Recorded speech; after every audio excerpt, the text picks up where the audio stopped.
Hello, hello. Hi, Chris. How are you? Hey, doing great, Kareem. Really excited to dive in here. Well, thanks for being with us today. I'm very excited about having you on this podcast or this chat for the Strategy Factory. I know we know each other for at least a year now, and we've been chatting on LinkedIn. And it's funny because I align so much with what you're saying and what you talk about. But I wanted to have this opportunity to talk to you about strategy, marketing, and even the basics of marketing that a lot of people have missed or do forget today. So maybe we should talk about this. What do you think? Yeah, let's dive into it. I like that. Right. So before we start, maybe for the audience here, who is Chris Walker? So, hey, everyone. My name is Chris Walker. I am a entrepreneur, a business strategist, a marketer, and currently operate a company called Refine Labs. We work with 40 enterprise SaaS companies to transform their demand generation programs. And for the past probably 5 to 7 years of my career, what I started to recognize is that the real way to get things done in business today is through strategy, which I think a lot of that comes down to marketing, and then just pure marketing execution. And so I've been very passionate and interested about continuing to learn and evolve and how we do this in order to communicate with the market, in order to segment properly a lot of the things that we're going to get into in strategy. And so let's get into it. Yeah. So you mentioned demand generation and you mentioned strategy. Maybe we should just start with the basic question of how do you drive demand? What are the main things that you want to make sure are clear for you as a company before you get started? It's almost interesting because I would think that you almost need to think about strategy before you think about demand, right?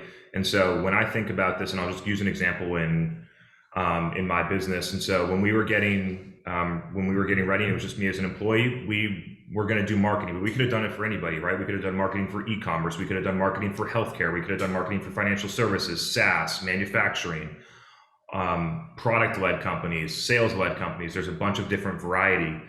And so the first step, in my view, is customer research, which should drive segmentation, targeting, and positioning. I laid out some ways that you could segment based on industry or vertical or go-to-market strategy, but there's plenty of other ways that you could segment. And so by talking to customers, it allows you to divide them into smaller groups that are similar. The objective of dividing them into smaller groups that are similar is that so as the group gets smaller, you can get more and more specific about your messaging, how you position in the market, your product roadmap, potentially drive where and how you drive demand in the market. And so that's the example here about making clear choices. And one of the core mistakes that I see, especially early stage companies make, is they refuse to make these choices because they think that it lowers their total addressable market. They think that it makes their opportunity to grow smaller. And I actually see it as the exact opposite. I see it as being able to be narrow allows you actually to accelerate growth and penetrate inside of a certain segment, allows you to grow faster. And then as you grow, you can make strategic expansions, whether that's to add new products to sell to the same type of customer, to expand the offering that you have right now to additional types of customers. And so that's, I think, the 1 minute version of how I think about strategy. No, that's great. I think so. It goes back to this knowing your customer, right? And deciding which customers you want to work with and which one you don't want to work with. And it's totally fine to jump on a call with a customer and say, we are not a good fit. But when does this actually happen? When do you think it's the ultimate timing for that to happen? Because a lot of customers will tell you, or a lot of startup will tell you, oh, this is too early to be picky. And you're saying now that it's good to be picky from the start because it helps you focus. Is that right? So my belief is that you should be picky before you start driving demand, right? So doing research, understanding customers, getting feedback of people that use the product, whether those are paying users, beta users that are free or otherwise, getting the feedback so that you know, okay, these people over here do not get value from the product for this specific reason. So let's not go after them. These people over here get a tremendous amount of value out of the product for this reason. Are there other people like this that have this exact same thing going on? Can we get that segment? So I think a lot of companies build technology and then try to figure out how to sell it into some type of group. And the core product development angle would be to identify the problem in the segment first and then develop the product around the problem. Yeah, I like this. I think it reminds me of this sentence that a lot of people say in tech, and I would love to have your thoughts on it, which is, oh, you build the product and they will come. What do you think of this? So typically, you build the product and they will come is a idea that the product is so good that you don't need to do marketing is typically the way that I see it being used, and I think that that's been playing out a lot. It's not the best product that wins; it's the product that people know the most about and understand well and have a perceived value towards, right? And so there are plenty of products that are theoretically the best that haven't won. And there are products that are not the best that win. And the most easy way to look at this is that who's to say what's the best or not?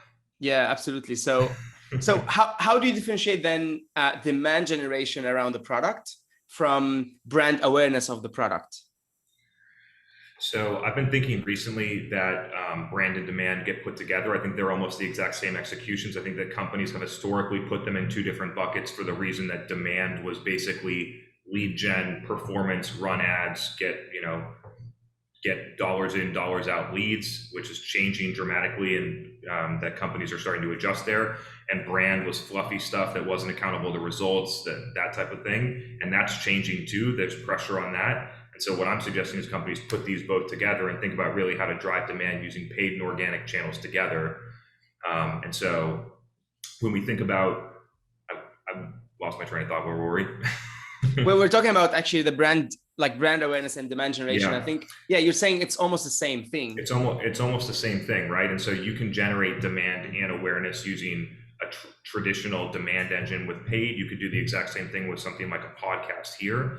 And so I'm thinking about it as the same now, and companies, by changing the kind of like stereotypical look at what those two functions do, I think it makes a lot more sense to try and put them together.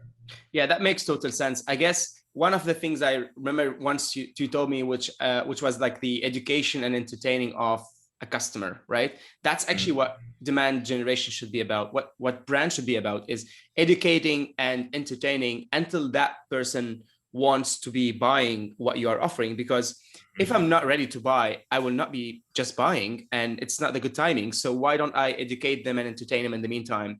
What do you see as the biggest failure in marketing today when it comes to brand or demand generation? So I think the biggest failure in marketing, especially in sales-led organizations, is not respecting intent and how B2B buyers actually buy. And so traditionally, B2B marketers were just focused on getting an email address or a contact information so that you could do sales. They didn't worry about intent in the early 2010s. It was just, can I get someone that fits? Do they have the right job title? Do they work at the right company? That's fine. Pass it to the sales team. They can go out and generate the demand. How buyers have changed so much, the available information, where they're able to get information, how they can make decisions on their own without the help of a sales rep. Those things have changed. And so now B2B marketers need to think about how to get people that have high intent and high fit. And those are the people that you're trying to get into the sales teams straight away. Right. So if we think about this a bit more and how like B2B buyers decide or B2B users decide, there is this rational versus irrational that differentiate them from consumers, right? Like if I'm buying a t-shirt online, it's my own decision. It is based on my emotion. It's based on my irrationality, let's say, versus B2B buyers. It's all about being rational or being in a need. Is that shifting towards a bit of irrational as well? Because you hear a lot of people saying, oh, I need this ABM tool. I need this to succeed. I need this to succeed. So it's almost like a market where we are super crowded by these marketing telling us that we need this tool, we need this tool. So are we becoming irrational with our decisions when it comes to B2B? I think that it's always been irrational. All right, let's go. Yeah. And I think it's always been irrational. I just think that people have thought about B2B as so professional that it's hidden the irrationality, right? So what's irrational is that companies continue to spend money on, I mean, not right now because of COVID, but large trade show booths that for the most part produce almost zero ROI. Yeah. Like I would consider that irrational, just like buying a technology tool, thinking that it's going to solve something, not understanding that strategy, implementation, all those things matter deeply to the success of the implementation of that tool. Those are some of the things that I look at. And so I've been observing executives and other people in B2B companies for the past decade and see there's a lot of irrational behavior. It's funny. I think you will love this part here because I'm gonna tell something that excites you, and I think you believe in a lot, which is a lot of B2B marketers or a lot of marketers focus way too much on the attribution on the top of the funnel rather than analyzing what is working for them and what is not working. For in that instance, the trades and these events that they keep putting into place, sorry, but they are not effective at all. So they are delivering on that general traditional way of doing marketing. But if you tell them about spending 5-6 days on the attribution, they will do because that's super important for them, which is the top of the funnel. What are your thoughts about this attribution mirage, maybe? So it just comes down to what leaders and executives prioritize and what marketers need to do. And so I was lucky in 2017. I worked for a company that didn't have any of the constraints that B2B companies have. I went in there to run demand. And I didn't have some type of lead target. And I didn't have the executives of the company didn't even know what marketing channel attribution was at that point. And so I was able, and the only thing that mattered to them was, are we generating pipeline and revenue? And if I put more money into it, am I going to get more revenue out of it? And so when you eliminate all of those constraints and you say, I just need to drive revenue, your behavior changes dramatically, right? So, and a lot of marketers don't have the opportunity to do that or go through that process and see. And so what I did is I started to do things that actually worked. And then I reverse engineered, why are they working? Where is it coming from? What's going on in attribution? Why are my customers telling me that they're hearing about us on Facebook ads and through our podcast and through word of mouth? And attribution software is telling me everyone's finding us through organic search or branded paid search. And so I saw all of those different holes. And now over the past 5 years, I've gotten much better at collecting data and being able to communicate that at a large scale in a way that's really, really compelling. But when it comes down to it, organizations have constraints that force marketers to do marketing in a very specific way, which involves running top of funnel with high attribution and actually not taking accountability to the bottom. And if you went more bottom up and you focused revenue first and worked up the funnel, I think you'd get much better results. Focusing on the result rather than just like that weird indicator that you're doing great. Okay, a very interesting question I have for you, which is we have all of these marketing tools, right? And sales tools. Let's put them into 2 categories or even 3 categories and say, must have, this is a tool that you definitely need because you cannot do your job today without it. The nice to have, and we're still looking for what does that really mean? And then the last one, which is almost like, let's say, useless. You don't need it, especially if you are at this stage of your maturity as a business or even bigger. So maybe let's going to fire them off to me and let's do that. This yeah, okay. I like that. All right. So obviously, like, let's say CRM. Must have. All right. Social media, I don't know how you call them, like social media platforms where you put everything in place for your company page to upload posts and images and stuff. Like but from that, let's go. Yeah. Useless. Yes. Let's go with ABM tools. Nice to have. Let's go with obviously LinkedIn paid marketing, Facebook paid marketing, LinkedIn paid marketing. Let's start with this one first. In most situations, must have. Facebook paid marketing. Must have in almost every situation. All right. YouTube. Nice to have. All right. Let's talk about what about maybe things like attribution software.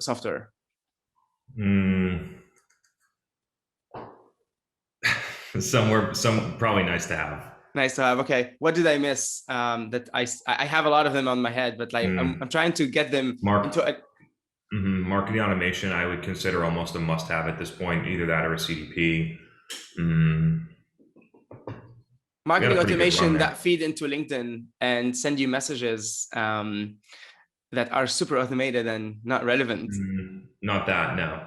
Not that, right? Useless and dangerous, HubSpot, actually. Marketo, yeah, cool. I mean, I think it's interesting to go through this process in any company and really assess as a customer if you really need what you're buying, because is the problem at tool level or is it at capability level, or even at the basics level that we started with, which is research? Do you know what you're doing and why you are doing it? And I think, obviously, I didn't want to go through the tools and just like list them name by name, but more like the idea of like every company need to go maybe through this exercise, right? And I find a lot of companies use technology implementations to try and hide the fact that they haven't done a lot of these marketing basics or have a strong strategy. And so the technology is not going to solve that.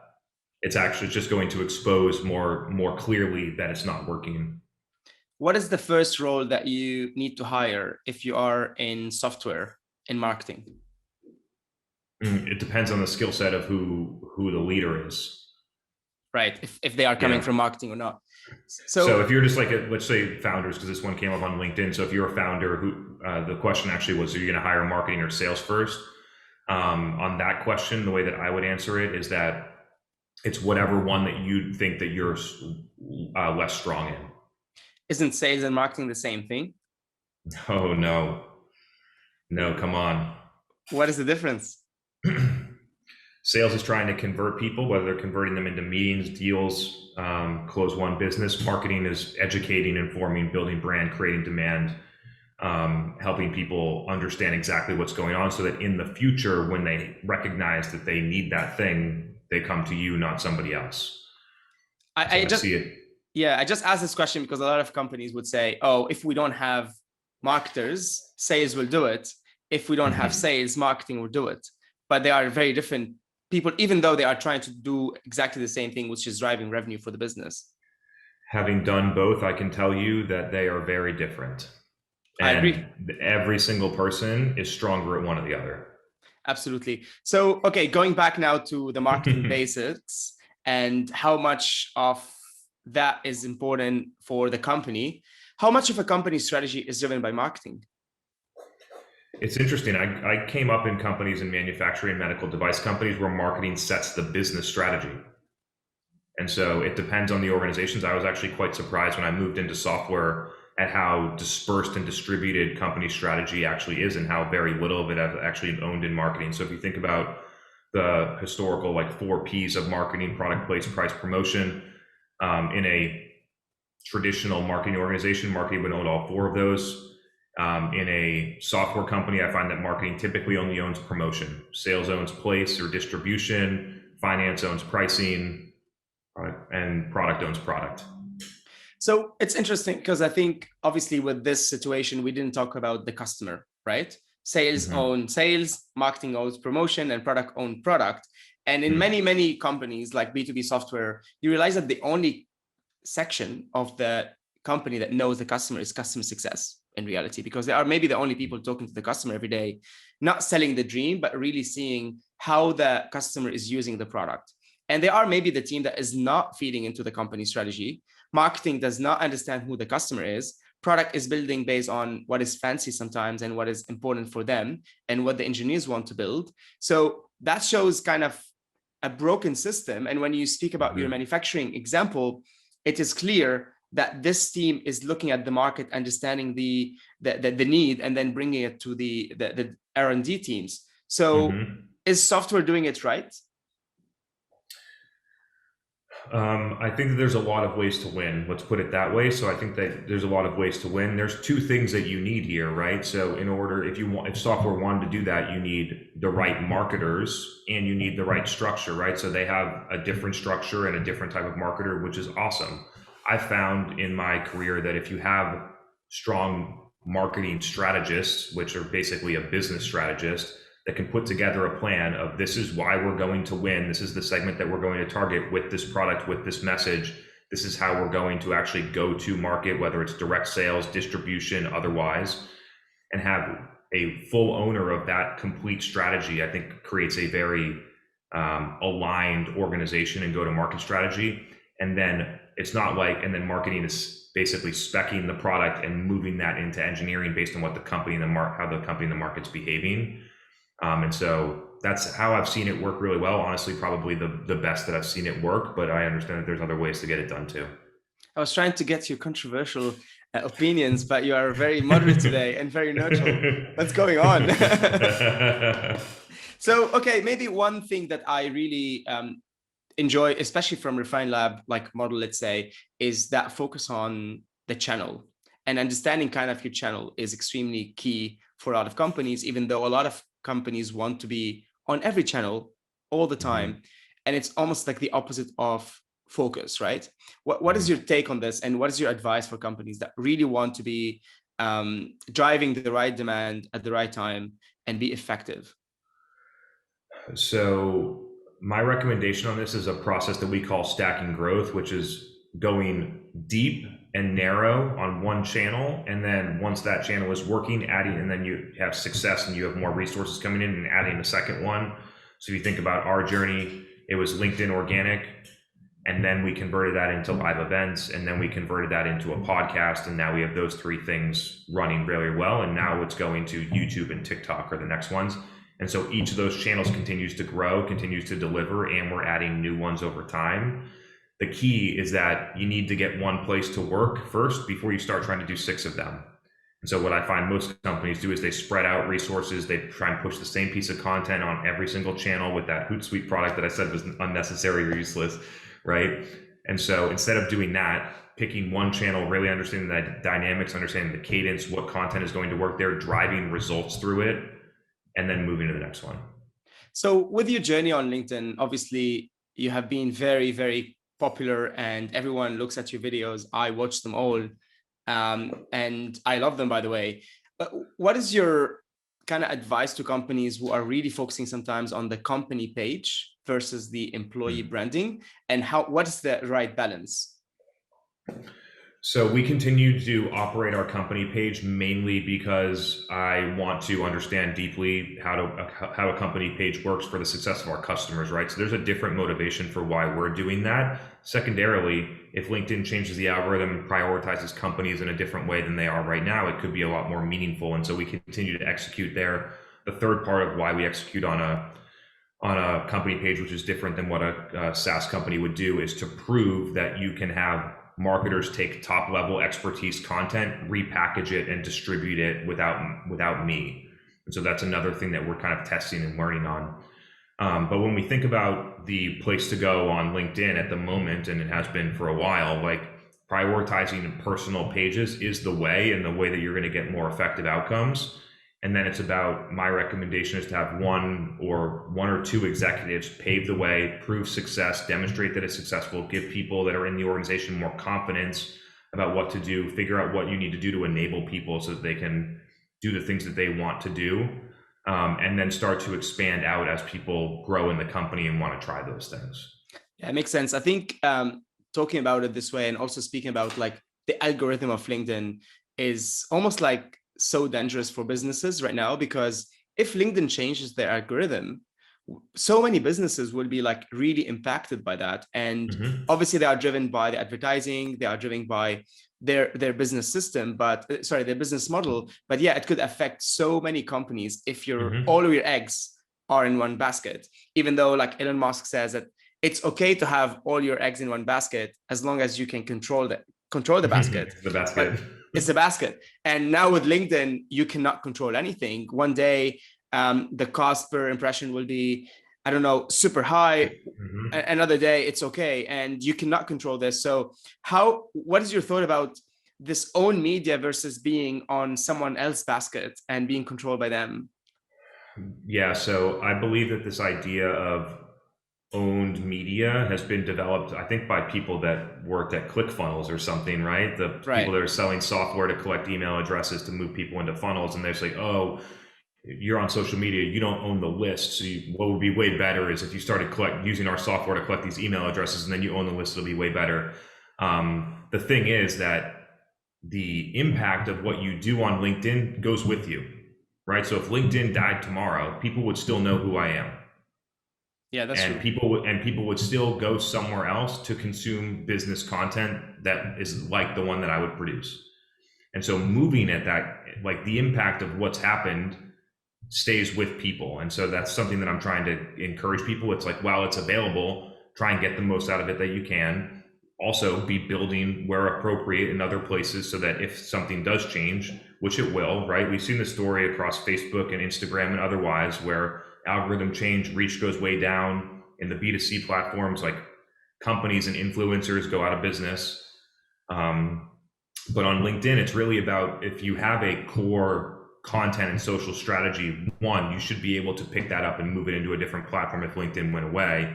Secondarily, you should be built, once LinkedIn is rolling, you should be building other platforms, which is why we've diversified into podcast and email and events and otherwise. So those are some of the things that I think about here. Yeah, because ultimately you're driving traffic to that podcast. And if the podcast is driving value, then people will go to the podcast now and will not use the channel that is the place where the attribution started, let's say, and then they found it. Yeah, they found it first. It's a completely different way of thinking about it versus like, I own your data so that I can push my message to you, versus I'm going to put my message out and people are going to come and get it. Doesn't matter, like wherever it is. If I want to go to email, if I want to go to LinkedIn, otherwise, if you create information that provides tremendous business value that people can't get anywhere else, that they can use on their own for free and get outcomes, that's what I think companies need to get to. Unfortunately, and the reason this doesn't work for a lot of B2B companies is that they can't give away things that truly help people, or they choose not to, either because they don't have the right talent, they don't have the right mindset, or otherwise. And so their buyer, it's more so how to convince a buyer to buy in content, which nobody wants. Yeah, well, I think we've spoken about the marketing basics. We spoke about how do you drive demand. We also spoke about how much of a company's strategy is driven by marketing. We spoke about you build the product and they will come. We spoke about attribution, about useless tools. We spoke about the customer a bit, but I think maybe the last section I wanted to talk about is it's all about the customer. And we touched on it just slightly before. It's all about the customer, but how much of this is true? And what do marketers do wrong when it comes to that all about customer? So what I observe most marketers doing wrong is that they don't interact and engage with customers enough.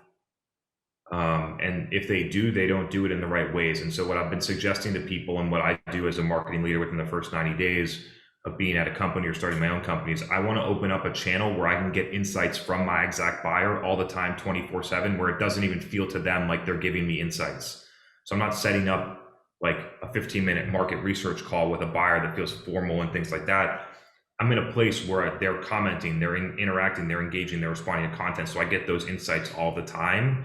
And so that's one of the things that I'm trying to open up within my first 90 days, so that I have a clear path and insights of customers. So I see most marketers not doing that component. And so if we think about what marketers are doing wrong, not talking to customers is one. Using secondary market research is like a extension of that. So gong calls, whatever the sales team tells you, whatever the success or product team tells you, whatever your buyer persona says, those are some of the misses here. I think that in order to be a strong marketer, drive strategy, truly understand customers and provide value, you got to go out and talk to them in a primary market research type of way. What are the three most important things that any B2B company need to change before they lose a race? Before they lose the race, I think they should think about changing their attribution model to something that makes sense in marketing, as marketing continues to be a more and more important business driver for B2B companies because of the way that buyers are changing. The longer that you wait on your attribution model to change, the farther and farther you're going to be behind and the lower results that you're going to get. And I could put out two more, but I'm not sure that I need to. Like, that's, I think, the big one that's holding back most of the changes that companies should make. What is the most upsetting statement that you hear from a customer and you say, oh, I wish I didn't hear this, or I don't want to talk about it? Can we get more MQLs? Can we get more MQLs? Oh yeah, it's very important. It's the or the only what's our metric. Cost per lead? What's our cost per lead?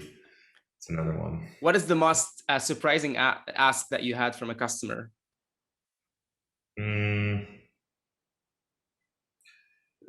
So back in the day, this is a long story, so I'm not going to talk about any ones that are current, but a long time ago, we had a company that we were doing 6x ROI on Google Ads. So at that point, they only used us for Google Ads.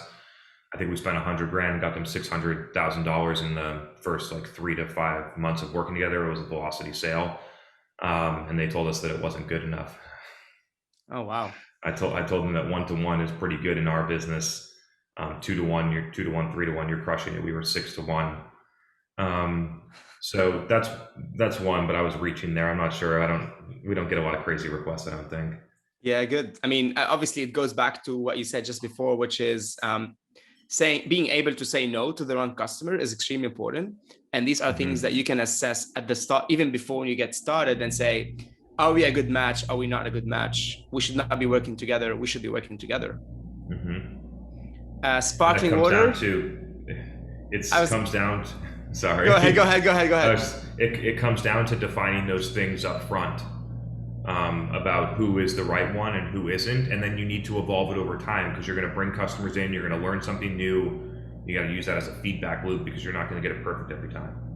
I was just going to say before that sparkling and shiny topics, and as soon as you hear them and you hear these buzzwords from a company, you can assess very quickly that they are not on the right track, and whether they are very easily convincible to change their mind or going back to these basics, or actually they are really stuck with the buzzwords and the shiny sparkling words. And then you say, there's no hope here. We cannot do anything about it. Cool. Maybe. All right. Well, that was very, very cool. I think we touched on so many topics, and I think the audience here will be like, oh my God, they just jumped from this topic to another. But I think it goes all back to that thing that we started at the start with, which is the marketing basics. Get the marketing basics right, and then you will be succeeding much faster as a company. Karim, you jumped all around. We covered the most ground I think that I've ever done on a podcast in this short time. So thanks for guiding the conversation and having me on the show. Thank you so much. Have a good day.